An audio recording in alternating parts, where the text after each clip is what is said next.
إن الحمد لله والصلاة والسلام على رسول الله ما بعد. Et frères et sœurs en islam, assalamu alaikum wa rahmatullahi wa barakatuh. Et sorry pour ça, raison là, un problème technique, mon micro parce que je travaille. Et alhamdulillah, il résolu maintenant. Et sans plus tarder, c'est-à-dire nous, laisse-moi chercher ce qui nous a d'avant. Et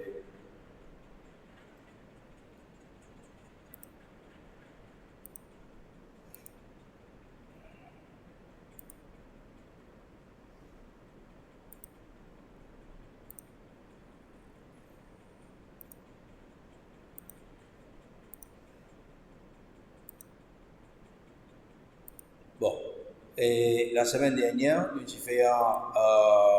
commencé, nous avons fait une introduction concernant si c'est Aqidah, et de la même façon, nous avons causé un petit peu concernant ce poème-là, malgré que nous ne pas encore dans ce sujet-là au complet, mais nous avons fait un début avec poème se place dans l'islam, etc. Alors aujourd'hui, nous continuons toujours avec cette introduction-là. Et maintenant, pour aujourd'hui, nous apprenons un petit peu concernant le poète. Le poète, normalement, nous pas pour servir le poète quand nous servir, quand nous faisons des leçons, tant que possible. Nous vous dirons plutôt Cheikh Oussa Imam Ibn Abi Daoud. Ibn Abi Daoud, qui fait parce qu'il est plus connu comme un alim qui est un poète. Il est plus connu comme un alim qui est un poète, quand vous trouvez aujourd'hui dans sa biographie. Et biographie de ban imam, l'important qui nous apprend pour qu'il nous connaisse la personne, nous connaisse sur une parole qui lui fait servir, sur un mot qui lui fait dire, afin qu'il nous connaisse la personne. Alors, c'est important que nous connaissions un petit peu concernant sa biographie. Alors, ce imam-là, il s'appelle Abdullah. Abdullah, et ça montre nous aussi ce papa qui s'appelle, qui est l'imam Abu Daoud, comment c'était une personne qui se permet en pratique hadith du prophète sallallahu alayhi wa sallam, malgré qu'il n'est pas une obligation, mais il y a un nom comme Rasulullah sallallahu alayhi wa sallam dit Abdullah ou Abdurrahman. C'est des meilleurs noms. Et nous trouvons qu'il y a beaucoup parmi les alim dans le passé. Les enfants, ce nom c'était Abdullah ou Abdurrahman. Et ici, Imam Abu Daoud, ce garçon, il s'appelle Abdullah. Abdullah, c'est lui qui écrit un poème-là. Abdullah ibn Abi Daoud. Abu Daoud, c'est Kunya. Et c'est un imam qui lit, il finit écrire livre Sunan Abi Daoud. C'est il est plus connu par son Kunya. Pareil comment Abu Bakr radiallahu anhu, il est plus connu par son Kunya, Abu Bakr. Mais ce nom c'était Abdullah. Ce nom c'était Abdullah Abu Bakr radiallahu anhu. Il est plus connu par son Kunya. Pareil comment Abu Huraira radiallahu anhu, qui lit ce nom c'était Abdurrahman ibn Sakh. Abdurrahman, ce nom c'était Abdurrahman, mais il est plus connu par Abu Huraira. Alors de la même façon, Imam Abu Daoud est plus connu par ce nom Abu Daoud. Ce nom c'était Sulaiman, c'est-à-dire l'auteur qui est avec nous là, sa cheikh qui est avec nous qui écrit un poème de Ha'iyya. Ce nom c'est Abdullah ibn Sulaiman ibn al-As'ath al-Sijistani. Ça c'est ce nom, ce papa, ce nom, ce dada, ce nom, al-Sijistani, c'est place côte li sorti. Place côte li sorti quand nous passons là tout à l'heure. Et nous dire c'est ce papa. Ce kunya c'est Abu Bakr. Ce kunya c'était Abu Bakr, c'est-à-dire il est connu comme Abu Bakr ce kunya. Et man titre qui man ulama fin donné fin attribué à lui parmi man titre qui il gagne il pas gagne titre alim mais il fin gagne titre al-allama. Al-allama veut dire le grand alim. Al-allama c'est les grands alim, c'est qui nous est là, c'est-à-dire les plus grands. Alors, ce qui fait que ça m'a dit l'allama, il y a un titre al-hafid. Al-hafid, c'est lui qui vient mémoriser. C'est qui mémoriser, c'est pas Coran, mais il mémorise plusieurs livres, aqidah et hadith. Hein? Il mémorise beaucoup. Et pour celui qui gagne un titre de al-hafid, dans cette époque-là, parmi les ulama, c'est celui qui tient à peu près 1 million de narrations. 1 million de chaînes narrations qui je t'apprends par cœur, je t'y connais par cœur, n'importe quoi de ça, tu demandes, je t'y dis, je suis capable de citer ça, ça va hadith, ça va narration du prophète sallallahu alayhi wa sallam. Parmi les titres qui m'ont ulama fin de dans cette époque, je suis né Cheikh de Bagdad. Cheikh de Bagdad, c'est comme on le connaît, l'endroit Bagdad, capitale Irak aujourd'hui. Alors, Cheikh de Bagdad, c'est comme si lui-même le plus grand cheikh qui existait, qui tenait dans cette époque, dans ça, l'endroit-là. Et ça, l'endroit-là, pour qu'il nous gagne l'idée, concernant sa titre qui définit gagner là, Cheikh de Bagdad, nous besoin rendre l'histoire un petit peu pour qui nous al-guetter. Dans Bagdad, c'était la ville de connaissance. C'est beaucoup alim qui sont dans Bagdad. Beaucoup alim. Beaucoup de personnes qui ont la connaissance qui sont dans Bagdad, dans Irak. Et qui fait ça? C'est parce que, comme nous connaissons Ali bin Abi Talib, quand il trouve l'amour de Uthman ibn Affan de Medina, l'amour de Omar ibn Khattab de Medina, il dit que Banjmoun Pétou, Ban Khalifa, et dans la ville de Medina, que pas supposé une tuerie, alors Banjmoun Pétou, Ban Khalifa, il dit que pas voulu qui est encore tuerie dans la ville du prophète sallallahu alayhi wa sallam. Alors Ali bin Abi Talib, il bouge capitale de l'État islamique de ban musulmans à l'époque-là en Irak. En Irak, il y a la Koufa, dans les environs là-bas, Koufa, Basra et Irak, Bagdad, ça, il fait une ville, il y a beaucoup de musulmans aussi qui finissent là-bas. Et quand il y a beaucoup de musulmans dans cette même place-là, c'est la connaissance aussi, il finit propager dans cette même place-là. Alors, dans une place que il y a beaucoup parmi les ulama, Cheikh Ibn Abi Daoud, c'est-à-dire Abdullah Ibn Abi Daoud, lui, qui a un titre de Cheikh de Bagdad. C'est ça montre nous qui quantité, il a vraiment une grande connaissance. Quand Cheikh là, il finit, quand Sa'alim là, il finit dans Sidistan. Dans Sidistan, aujourd'hui appelé Sistan et Baloutchistan, ou ça Sistan, Baloutchistan. Ça c'est une de 30e province de l'Iran aujourd'hui.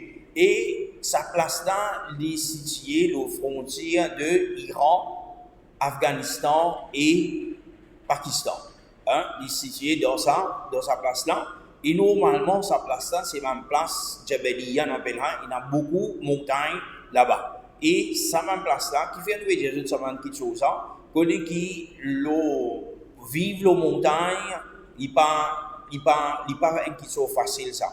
Alors ça, imam Abu Daoud, il saute là-bas dans cet endroit-là, c'est guide côte de société, donc qui hauteur, c'est pas mal une petite montagne, comme une montagne pousse, nous dans Maurice, puis dans la petite rivière. Non, c'est pas une montagne des milliers de mètres hauteur qui était. Alors maintenant, tu peux rester dans sa région-là. C'est une région bien haute, une région, c'est qui bien difficile. Alors, sa place-là, Baloutchistan, si vous allez je te redis le Google, je vous trouvais, c'est une place qui est bien jolie, mais une place qui jusqu'à présent, dans ce côté Pakistan, il y en a beaucoup parmi Banahalim. Il y en a beaucoup parmi Banahalim qui sont encore là-bas. Il y a plusieurs camarades qui sautent là-bas. Alors, c'est une place qui nous connaît très bien. Il y a beaucoup d'Alim. Et un parmi les Alim qui finit là, c'est un cheikh qui s'appelle Jinbaz. Il finit faire explication de Sunan Ibn Majah. Sunan Ibn Majah est un de plus grand, plus jolie explication qui finit là pour Sunan Ibn Majah. Et sur l'origine, c'est Baloutchistan, dans ce l'endroit-là. Cheikh Abdullah ibn Abi Daoud, pour son étude, définitivement, ce papa, c'est un alim.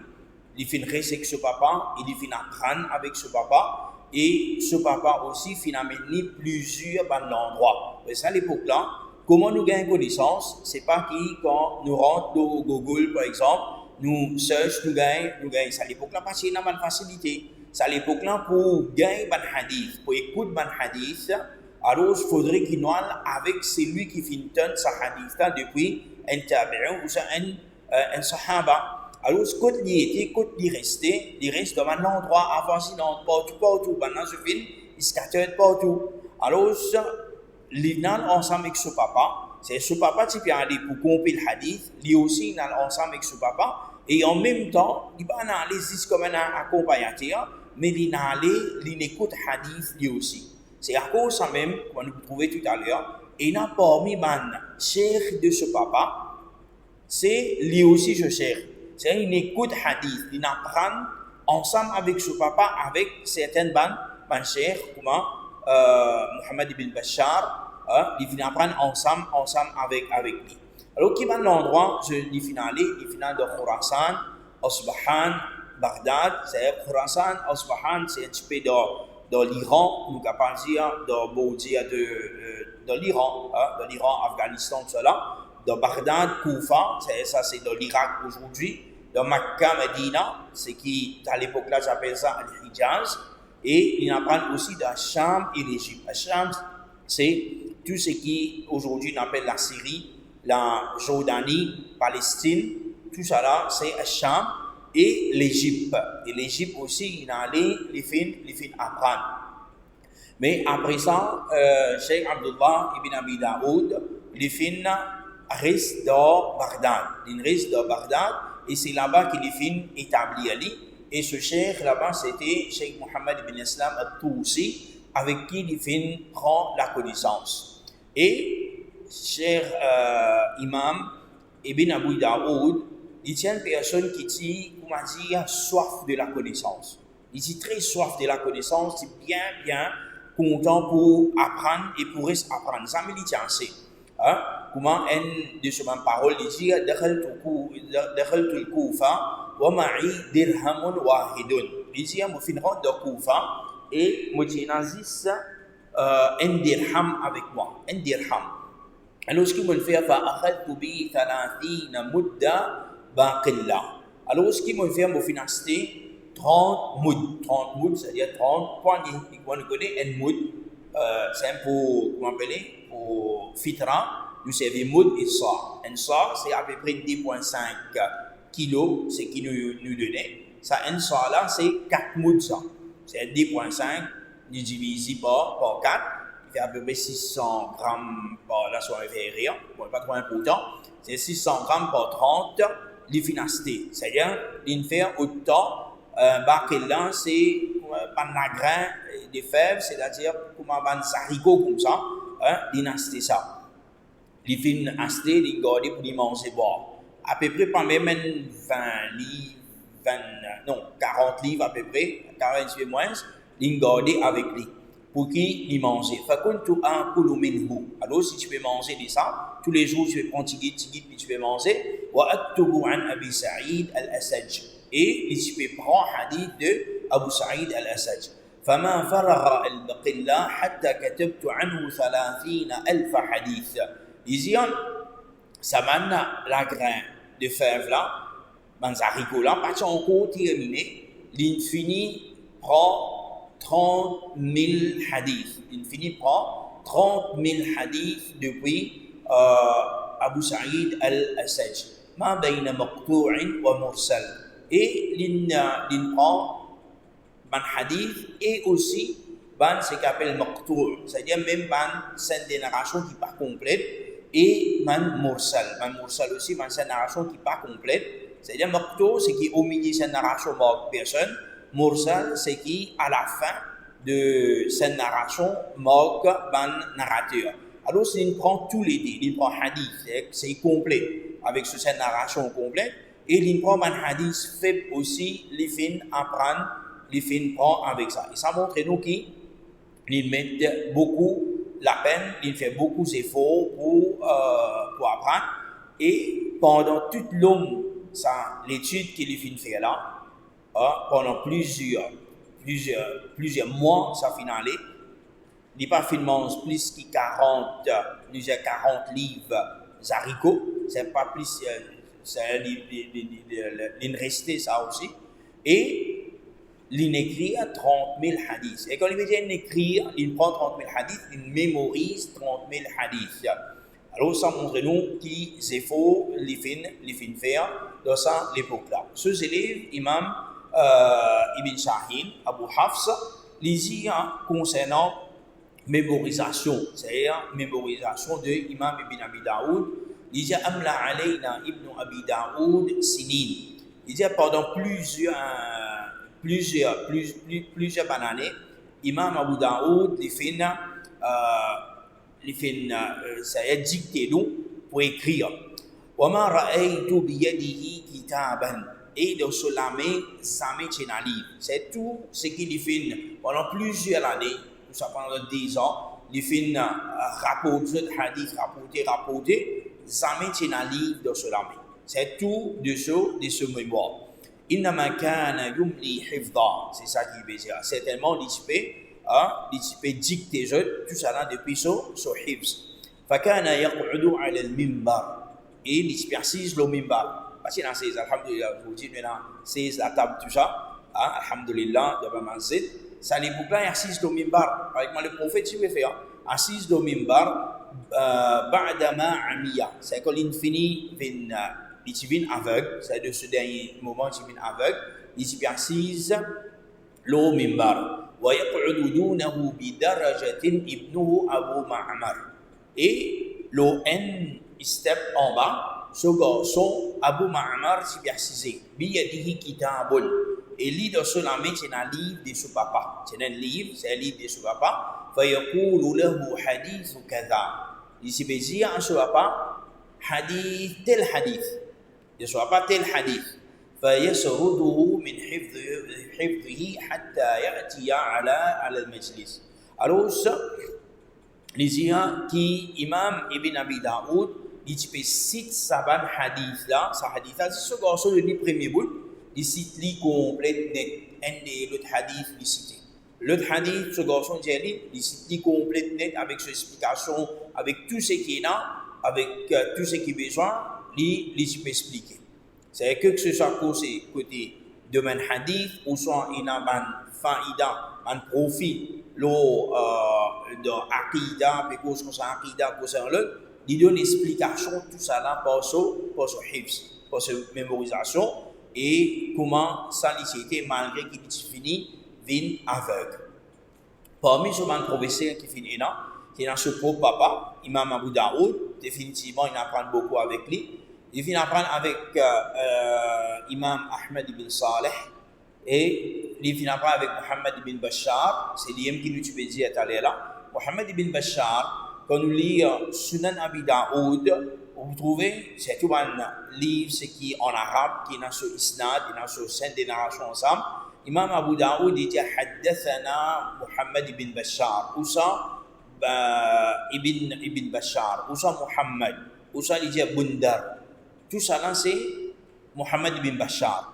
Beaucoup de hadiths dans Sunan Abi Daoud, Imam Abu Daoud les fait rapporter de Mohammed ibn Bashar. Et là, nous pouvons trouver que ce garçon, Abdullah Abu Bakr ibn Abi Daoud, lui aussi parmi son professeur, il a Mohammed ibn Bashar. C'est ça que nous pouvons dire tout à l'heure là. Alors, il y a certains hadiths, il n'a pas besoin d'écouter avec ce papa, il écoute direct avec ce papa, ce professeur. Il écoute direct avec ce papa, ce professeur. Et ça, c'est une grande chose dans le domaine du hadith, qui, Inch'Allah, après, dans les autres leçons, nous pouvons faire, peut-être pas ça l'année. Nous pouvons faire ça l'année, dans peut-être une sunna, nous pouvons faire, qui fait un lien important, qui nous gagne un hadith, une chaîne de narration, ce qui est plus haute, Inch'Allah, ta'ala.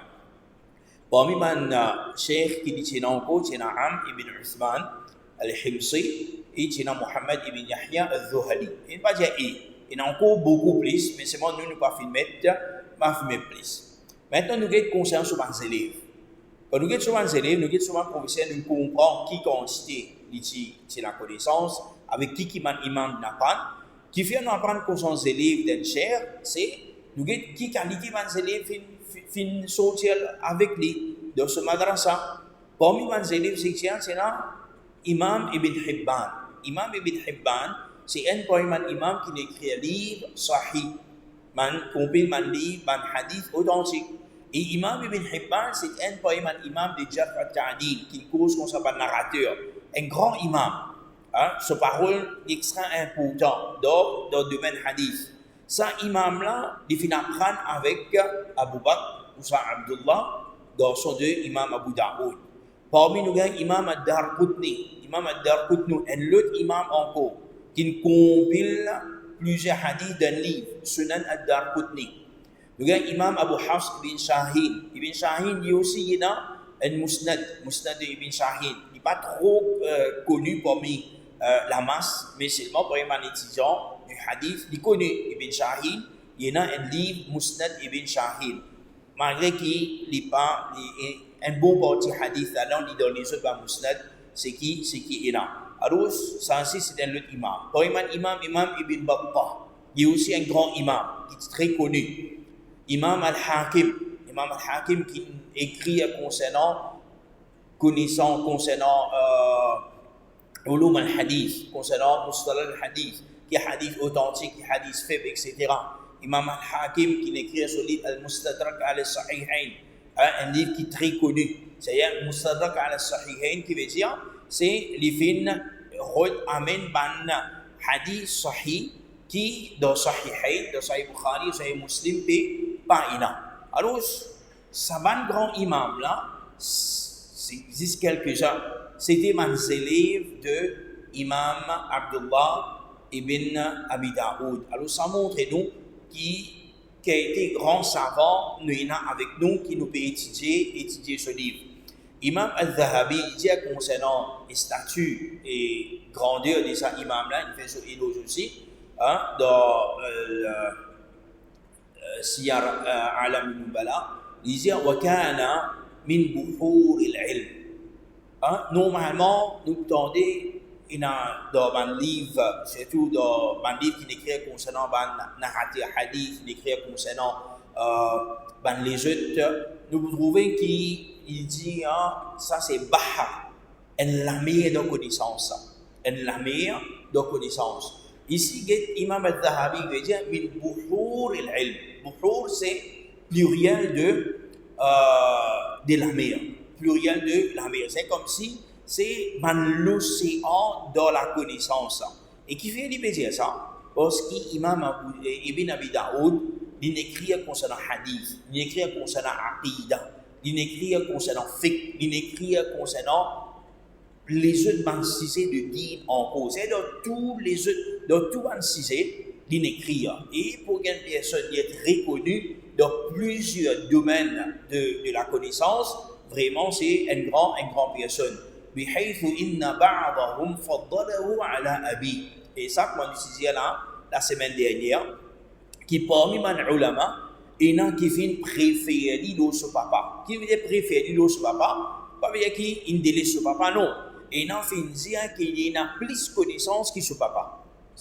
Il y en a plus connaissance que son papa. Imam Abu Daoud, c'est un imam qui est très connu mondialement. Alors, je connais que ce garçon est un plus grand alim qui dit, d'après certaines parmi les ulama. Alors, qui vivent dans cette époque. وَكَانَ فَقِيهًا. C'est une personne qui est faqih. C'est-à-dire côté la jurisprudence, côté salat, poser des questions concernant zakat, concernant l'héritage, concernant hajj, concernant jinayat, c'est-à-dire tout qui bien fait, il tient la connaissance là. Aliman, c'est une personne qui tient la grande connaissance. حافظا, comme nous trouvons tout à l'heure, je mémorise beaucoup. والرجل فمن كبار علماء الإسلام. C'est Imam al-Zahabi qui est un grand imam. Il veut dire que sa personne-là, il est parmi les plus grands, parmi les grands érudits, parmi les grands imams alim de l'islam. Parce que c'est dans cette époque, un grand alim de l'islam. ومن أوثق الحفاظ. ou ça qu'il faut faire bien so mémorisation qui bien solide hein so mémorisation qui bien solide. Alors ça c'est concernant quelques points concernant ça imam là. Parmi les livres qu'il écrit un livre qui s'appelle As-Sunan, il écrit un livre qui s'appelle Al-Ba'ath, Al-Masahif et Al-Nasikh ou Al-Mansoukh. C'est plusieurs livres qu'il écrit. Concernant Sunan, c'est un petit peu concernant le hadith. Al-Ba'ath, c'est Aqidah, c'est Yom al-Ba'ath, les jours que nous pourrons lever. Al-Masahif, c'est concernant le Coran. Et concernant le Coran aussi, il y a beaucoup de connaissances concernant le Coran, c'est la lecture du Coran, tout ça. Al-Nasikh ou Al-Mansoukh, c'est ce qui est abrogé. Et qui est ce qui est abrogé, c'est un côté fiqh normalement, nous savons ça, fiqh ou sur fiqh. Alors là aussi, ça imam-là, il écrit ce livre. Et ça imam-là, pareil, comme tout le monde, il y a certains les temps qui nous vivent dans la terre, ça nous mot. Alors, c'est des mots dans les 316 Hijra, à Bagdad, côté s'est installé, il est dans 87 ans, ça là. Et maintenant, je dis, Salla alayhi yawma nahwun min 300,000 insan wa akthar. C'est vraiment un grand nombre, ça. 300 000 personnes. 300 000 personnes fin faire salat janaza. C'est penser qui sa personne-là, qui quantité d'éti connu, d'éti reconnu dans sa place là. Et pour ça, l'époque-là, 316 hijra, pour joindre 300 000 personnes pour un janaza, c'est vraiment une petite chose qui n'est pas facile, ça à l'époque-là. Bon, prochaine petite chose qui est là, nous pouvons au texte du poème. Bon, il commence par تمسك بحبل الله واتبع الهدى ولا تك بدعيا لعلك تفلح ودن بكتاب الله والسنن التي أتت عن رسول الله تنجو وتربح وكل غير مخلوق كلام مليكنا بذلك دان الأتقياء وأفصحوا ولا تك في القرآن بالوقف قائلا كما قال أتباع لجهم وأسجحوا ولا تقل القرآن خلقا قرأته فإن كلام الله باللفظ يوضح وكل يتجلى الله للخلق جهرة كما البدر لا يخفى وربك أوضح وليس بمولود وليس بوالد وليس له شبح تعالى المسبح وقد ينكر الجهمي هذا وعندنا بمصداق ما قلنا حديث مصرح رواه جرير عن مقال محمد فقل مثل ما قد قال في ذاك تنجح وقد ينكر الجحمي أيضا يمينه وكلتا يديه بالفواضل تنفح وقل ينزل الجبار في كل ليلة بلا كيف جل الواحد المتمدح إلى طبق الدنيا يمن بفضله فيفرج الأبواب السماء وتفتح يقول ألا مستغفر يلقى غافرا ومستمنح خيرا ورزقا فأمنح روى ذاك قوم لا يرد حديثهم ألا خاب قوم كذبوهم وقبحوا وقل إن خير الناس بعد محمد وزيراهم قدما ثم عثمان أرجح ورابعهم خير البرية بعدهم علي حليف الخير بالخير منجح وإنهم والرهط لا ريب فيهم على نجب الفردوس في الخلد تسرح سعيد وسعد وابن عوف وطلحة وعامر فير والزبير ممدح وكل خير قول في الصحابة كلهم ولا تك طعانا تعيب وتجرح وقد نطق الوحي المبين بفضلهم وفي الفتح آي في الصحابة تمدح وبالقدر المقدور أيقن فإنه دعامة عقد الدين والدين أفيح ولا تنكرا جهلا نكيرا ومنكرا ولا الحوض والميزان إنك تنصح وقل يخرج الله العظيم بفضله من النار أجسادا من الفحم تطرح على النهر في الفردوس تحيا بمائه كحب حميل السيل إذ جاء يطفح فإن رسول الله للخلق شافع وقل في عذاب القبر حق موضح ولا تكفرن أهل الصلاة وإن عصوا فكلهم يعصي وذو العرش يصفح ولا تعتقد رأي الخوارج إنه مقال لمن يهواه يردي ويفضح ولا تك مرجيا لعوبا بدينه ألا إنما المرجي بالدين يمزح وقل إن الإيمان قول ونية وفعل على قول النبي مصرح وينقص طورا بالمعاصي وتارة بطاعته يمني وفي الوزن يرجح ودع عنك آراء الرجال وقولهم فقول رسول الله أزكى وأسرح ولا تك من قوم تلهوا بدينهم فتطعن في أهل الحديث وتقدح إذا ما اعتقدت الدهر يا صاحي هذه فأنت على خير تبيت وتصبح. Alors ça c'est poème là. Et ça poème là, sous traduction, nous ne pouvons pas lire, je te lis, nous ne pouvons pas je dis tout à l'heure. Nous terminons jusqu'au ça point là, nous faisons tirer tort. Alors nous terminons ça. Poème là, ce nom c'est Al-Ha'iyya. Al-Ha'iyya de Imam Abu Daoud. Qui fait aller appeler Al-Ha'iyya parce qu'il termine par Ha. Vous remarquez qui ça poème là, il termine par Ha. Vous voyez partout il termine par Ha. C'est gros Ha. À cause ça appelé Ha'iyya. Et il y a un style qui est dit pour que nous comprenions le qui bahiyati. À cause ça on appelle Ha'iyya. Imam Ibn al-Qayyim al-Jawziyya, il y a un autre poème qu'il écrit toujours concernant din. Il appelle An-Nouniyya. An-Nouniyya parce que tout il termine par Noun. Tout il termine par Noun. Contenu de ce poème-là, c'est qu'il concerne Aqidah Ahl-Sunnah wal Jama'a. Il y a 14 chapitres dedans et qui est important.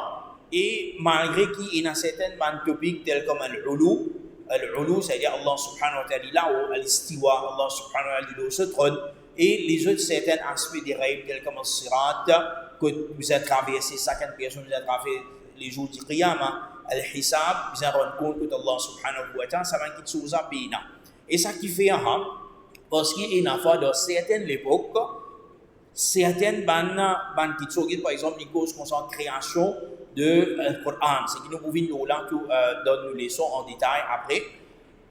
Parce que ça, à l'époque-là, c'est dans sa place. Concernant Al-Ulu, Al-Istiwa, pas dans une discussion, pas dans un là, alors c'est pas fini, un metli dedans. Ce poème-là, dit vraiment un poème qui est important. Nous avons dit qu'Imam Abu Bakr dit, Hada qawli wa qawlu abi. Ça, c'est mot parole. C'est mot parole ici qui veut dire mot conception, mot aqidah di base là et aqidah de mot papa et aqidah de shuyukhina et nous ban professeur, c'est-à-dire moi et mon papa nous ban professeur ce tilo ça même wa qawlu ulama et ça c'est aqidah de tout ban ulama qui fait vivre mimman lam narahum kama balaghana anhum et même ban ulama qui nous pas jeunes mais nous fin entendre nous fin prendre des jeunes فمن قال علي غير ذلك فقد كذب. Et c'est lui qui dit quelque chose autre que Salomon, certainement une cause mentie. C'est-à-dire, ça l'époque-là, c'est une fitna que nous trouvons tout à l'heure, pas tout à l'heure, c'est-à-dire après, demander son après. Alors, ça qui fait définir sa parole-là. Nombre de vers dans ce poème-là, il 33. Et dans les autres semaines élèves, Ibn al-Banna, il ajoute 4 versets. Sur l'autre élève, Imam Ibn Shahid, il ajoute 7 versets dedans. Mais ce qui est authentique de lui, c'est ça 33 versets qui nous fait citer là.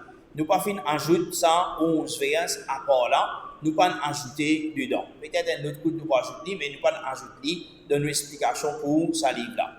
Et plusieurs fois, imam qui finit expliquer sa livre, il y a Imam Al-Ajuri, Imam Ibn al-Banna, ses élèves, Imam Ibn Shahin, ses élèves, Imam As-Safarini, lui aussi, il explique sa livre là. Et tout récemment, quand nous disons, nous l'écoutons l'explication de Cheikh Abdul Razak Al-Badr, et de la même façon, avec Cheikh Sindi, Saleh Sindi, qui se fait explication là en Maurice même. Et plusieurs les autres bandes livres encore, imam fin expliquer. Alors ça c'est un petit peu pour aujourd'hui, sorry pour le début, un petit peu en retard, parce que c'est un petit problème au micro. Alors Inch'Allah tout à l'heure nous trouvons, Inch'Allah nous trouvons 9h même aujourd'hui. 9h, Inch'Allah nous pouvons prendre en classe, nous ne pouvons pas attendre 9h15 aujourd'hui Inch'Allah.